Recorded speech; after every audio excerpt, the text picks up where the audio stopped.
আসসালামু আলাইকুম। এখন আমরা আছি থানচি থানায়।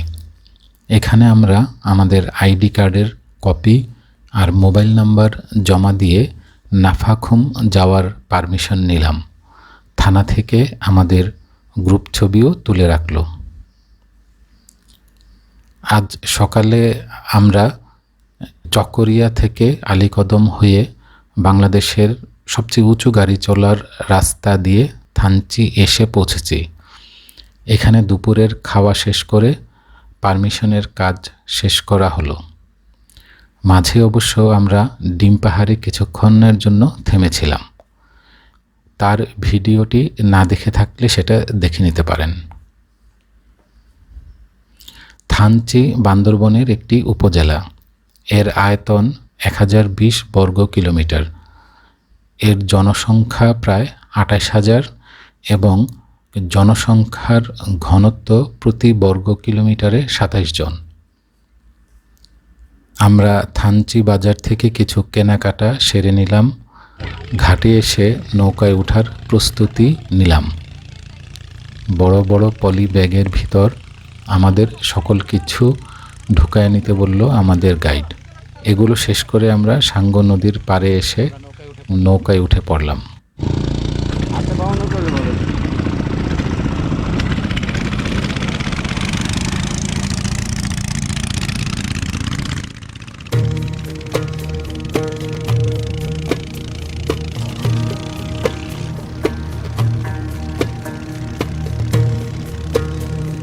মারমা ভাষায় র্যাং গ্রিং খ্যাং কে আমরা ডাকি সাঙ্গু।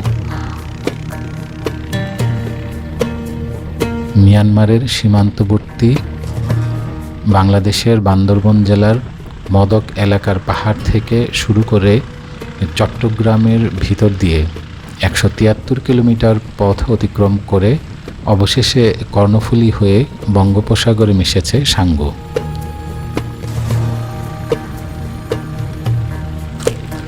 নৌকাগুলো সরু এবং লম্বা।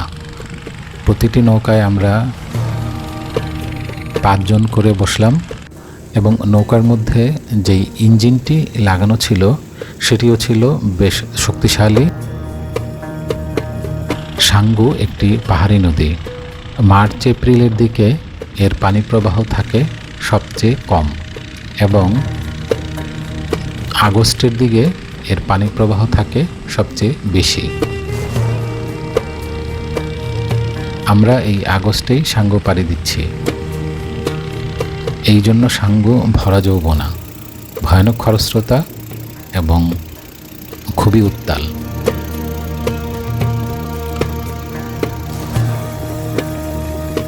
ঘন কালো মেঘ আকাশে, ভরা বর্ষায় উত্তাল সাঙ্গুর জল ভয়ানক খরস্রোতা, অসম্ভব সুন্দর আর অদ্ভুত রোমাঞ্চকর। নদী যখন পাহাড়ের বাঁকে ঘুরতে শুরু করলো তখনই দেখা গেল সাঙ্গুর নতুন এক ভয়ানক রূপ। সেখানে নদী যেন সমতল নয়। আমরা যে পথে চলছি সামনে নদী মনে হচ্ছে তার চেয়েও একটু উঁচু। এই প্রথম কোনো নদী দেখা গেল যা সমতল নয়, বরং বেশ উঁচু নিচু।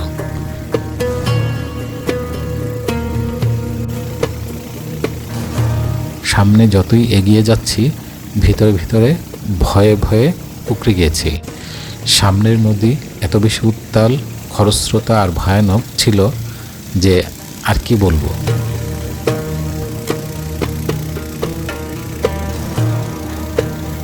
উঁচু নিচু নদী পথ পার হয়ে আবার যখন নদী সমতলে চলতে শুরু করলো তখন কিছুটা হাফ ছেড়ে বাঁচলাম ভেবে যখনই নিশ্চিন্ত হইতে গেলাম তখনই সাঙ্গু আবার আগের চেয়েও ভয়ানক এবং বীভৎস রূপে দেখা দিল। আশেপাশে উঁচু উঁচু পাহাড় থেকে কোনো এক সময় এই পাথরগুলো খসে এখানে পড়েছে। এখানে নদী বেশ সরু এবং খুবই খরস্রোতা।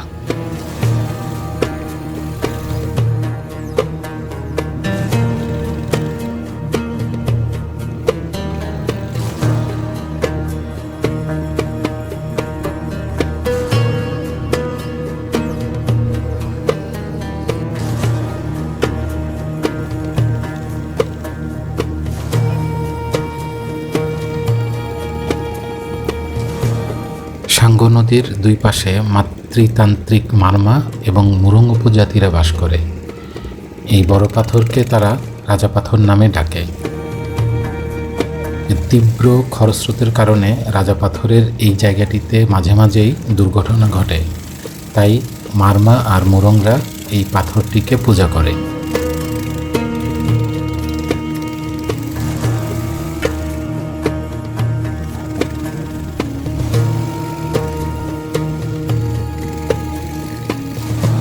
খরস্রোতা সাঙ্গুর স্রোতের বিপরীতে তীব্র বেগে ছুটে চলার রোমাঞ্চ এক কথায় অবিস্মরণীয়।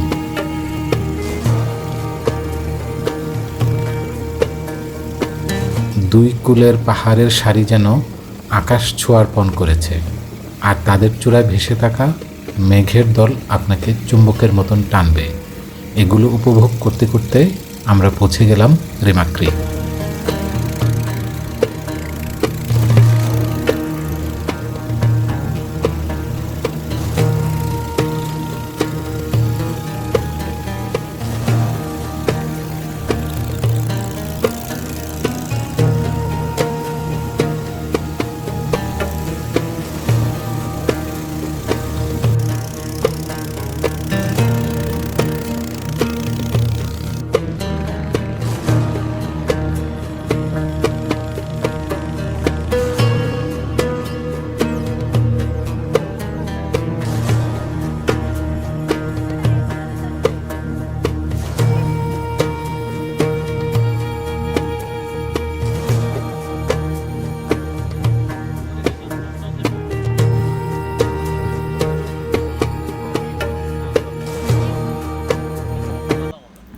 রেমাক্রি থানচি উপজেলার একটি ইউনিয়ন। এর আয়তন 98.42 বর্গ কিলোমিটার। 2011 সালের আদমশুমারি অনুযায়ী রেমাক্রি ইউনিয়নের মোট জনসংখ্যা ছিল 6119 জন। রুমার অন্তর্গত সংসং পাড়ার নিকটবর্তী তুবং ঝর্ণা থেকে উৎপন্ন হওয়া রেমাক্রি খালটি এই জায়গায় এসে বেশ কয়েকটি পাথুরে ধাপ পার হয়ে সাঙ্গুর সাথে মিশেছে। এখন যেহেতু রেমাক্রি খালে ভালোই পানি রয়েছে, তাই নৌকা দিয়ে যত দূর পর্যন্ত যাওয়া যায় তা যেয়ে এরপরে আমরা পায়ে হেঁটে নাফা খুম পর্যন্ত যাব।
পানি কম থাকার কারণে আমরা নৌকা থেকে নেমে এই জায়গাটুকু পার হয়ে আবার নৌকাতে উঠবো। ওই যে নৌকাগুলো রেডি। কিছু রোড দেখা যায় না, পাহাড়ের পাশে খাদে দেখি কিছু রোড দেখা যায়, এইরকম অনেক। হ্যাঁ হ্যাঁ রাইট। আমাদের এই রোড দিয়ে যাওয়া লাগবে আমাদের। টিটু সাপদ শঙ্কল রোড, তুমি যাও আগে। আসেন আসেন।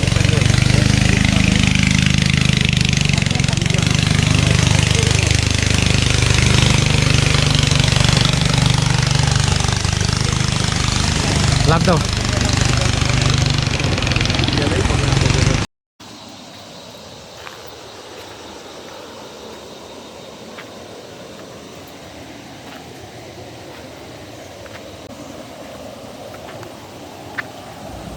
আমাদের নৌকার পর্ব শেষ হলো। এখন আমরা পায়ে হেঁটে এগুচ্ছি নাফা খুমের দিকে। রেমাকি খালের পাশ ঘেঁষে এবং পাহাড়ের নিচ দিয়ে সরু পায়ে চলার পথ দিয়ে আমরা হেঁটে চলছি। বিকাল গড়িয়ে সন্ধ্যা হচ্ছে। চারদিকে নিঝুম পরিবেশ, পাখির ডাক, আর সাথে আছে ঝিঝি পোকার ডাক। একটা বন্য পরিবেশ। এই পরিবেশ দেখে আমার মনে পড়ে গেল আমার একেবারে ছোটোবেলার পড়া H.G. ওয়েলসের লেখা দ্য লস্ট ওয়ার্ল্ড নামক একটি গল্পের। সেবা প্রকাশনী থেকে এর বাংলা ছিল হারানো পৃথিবী। এইরকমই একটি আদিম সভ্যতায় গিয়ে একদল অভিযাত্রী হাজির হয়েছিল। আমাদেরকেও আমার কাছে এখন সেরকমই মনে হচ্ছে, একেবারেই একটি আদিম অবস্থা এখানে।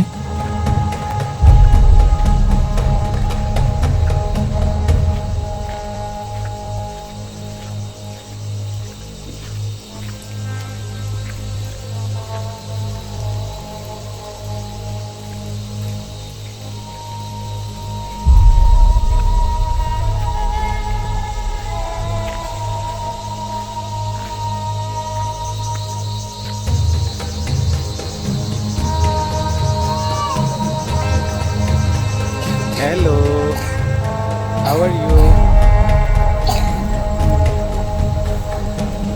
Good. নাম কি তোমার? টাটা। মাঝে মাঝে উপজাতীয়দের একটা দুইটা দোকান আমাদের চোখে পড়ছে। এখানে বাচ্চারাও খেলাধুলা করতেছে, বেশ সুন্দর।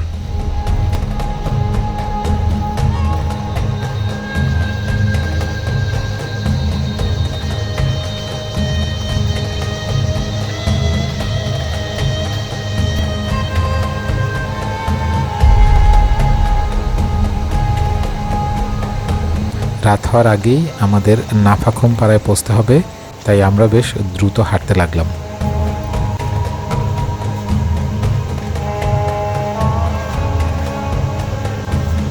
আজকে রাতে আমরা নাফা খুম পাড়াতে খাবো এবং নাফা খুম পাড়ার একটি ঘরে থাকবো।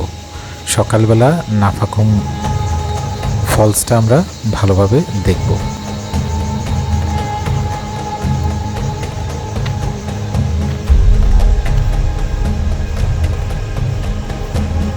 আজ এই পর্যন্তই। আগামী পর্ব দেখার আমন্ত্রণ থাকলো। সকলে ভালো থাকবেন, নিরাপদে থাকবেন। আল্লাহ হাফেজ।